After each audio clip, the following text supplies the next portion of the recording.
uh, winds up, in my opinion, giving life to South Park, like by taking up my time talking about South Park. Right. Yeah. So really, nobody's in a position to give me lectures as to whether the Muslims have given enough denials and all of this other kind of stuff. Probably the people who are talking haven't given enough attention to Muslim media and Muslim sources. You know, going to non-Muslim sources to judge what our position must be is stupid. I'm sorry, I didn't mean to say that. It is stupid, but for your viewers, it's just not as smart a move as a move that they could make, because I want to talk nice to people who are your viewers. Okay. But otherwise, deep in my mind, I think it's kind of stupid to turn off your intelligence when the subject is Islam. Okay. And if the subject wasn't Islam, you would have thought of something on a higher level. But because it's Islam, you just feel free to just jump to stupid conclusions. Sister Amelia, you still there? I'm still here. From a non-Muslim perspective, what is your take on this? First of all, when you look at South Park, I believe that the imam is correct that the best way to combat anything like South Park is just not to participate, not to watch. I'm like him, and I think I've watched probably a total of about 2 or 3 minutes of South Park in my lifetime. And when you look at a program as unethical and immoral as South Park is, really anything they say should be dismissed. You know, South Park in the past has run episodes where they have cast a negative light on the Jews, they have cast a negative light on the Catholics, and I do agree that they just try to promote controversy and try to promote arguments because that's how they get their ratings. But anyone who wants to entertain the time to sit down and watch junk like South Park is really nobody that is going to use common logical information anyway to make their decisions. So, but South Park didn't really do anything that media newscasters and reporters haven't done. When 9/11 happened, it was like a blanket media frenzy where all Muslims were terrorists. And nobody bothered wasting their time to try to argue with them because it's a hopeless cause. So really, they've done it to all religions, and it's wrong, but really, I mean, I don't want South Park, and anybody who is educated or sensible probably doesn't either. So what South Park's opinion is really doesn't affect what truth and what, you know, a successful and decent life is all about. So I don't worry about South Park or anything that their followers or watchers ever say.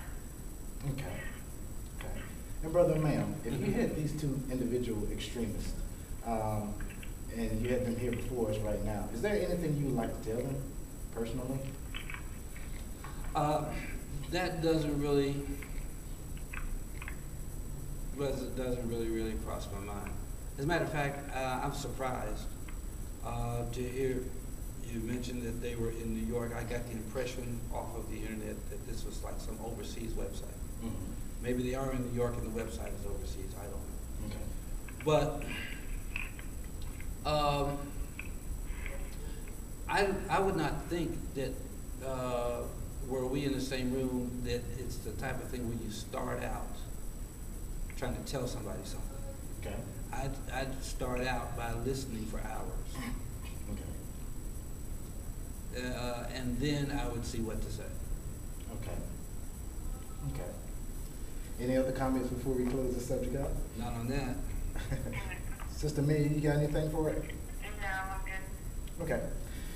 Speaking as far as fighting in the name of God, I have a question down here. Why doesn't God do his own dirty work?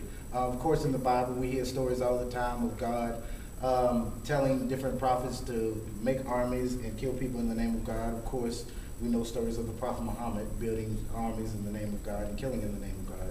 And the question arose, why doesn't God do his own dirty work? If he is almighty, all wise, all knowing, then he could just strike the people down with leprosy or just make their arms and legs disappear to the point where they couldn't function anymore. Why do you have to have humans killing and doing this dirty work?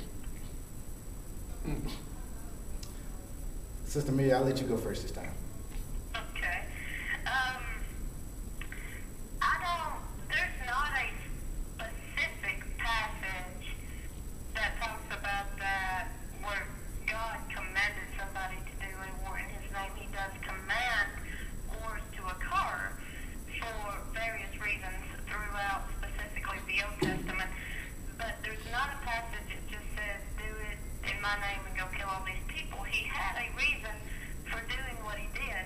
And just like anything on earth that we do in the name of God, that's just like asking, well, why do pastors get up and preach? Why doesn't God get up himself and preach his word?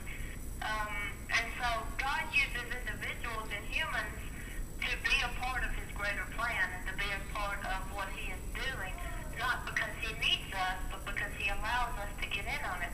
And because of the type of God he is, when we look at and pinpoint one thing like war, well, why doesn't God do this? Well, why doesn't God preach his own sermons? Why doesn't God heal his own people? Why doesn't God, spread his own word himself throughout the entire world? Because he allows us to get in on it.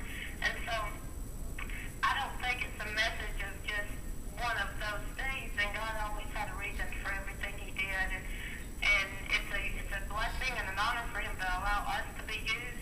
He could very well do his own dirty work, and he did do his own dirty work when he was talking about salvation, because he sent Christ to be the substitute for our sins. So he did do that when he determined that that's something he had to do and he alone could do because we couldn't do.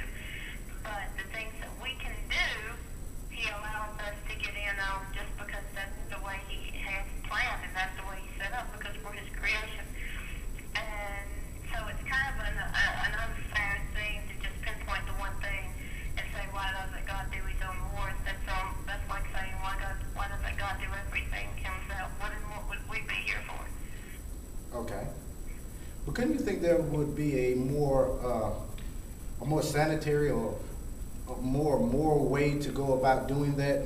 Because I remember the story of the prophet Joshua, and he had to march around the walls of Jericho, and then they made the walls tumble down and things of that nature. Why couldn't he make it to going along with what you're saying of us participating with God's will? If he wanted to, he could tell them, well, okay, march around the walls, and you'll make the people get into a type of coma, so you could go in there and talk to them and change their mind about a couple of things, you know what I'm saying? So couldn't there be a better way than just kill? In a human perspective, sure there is. But you're also looking at from God's perspective, because that's just like when you look at situations like King Saul being commanded by the prophet to go and kill all the Agagites and not even leave their animals or anybody alive and existing.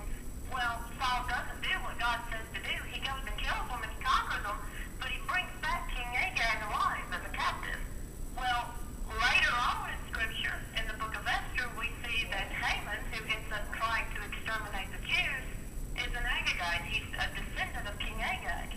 If Saul would have done what God told him to do and exterminated all the Agagites, Haman wouldn't have been trying to exterminate the Jews decades later, because he wouldn't have been alive.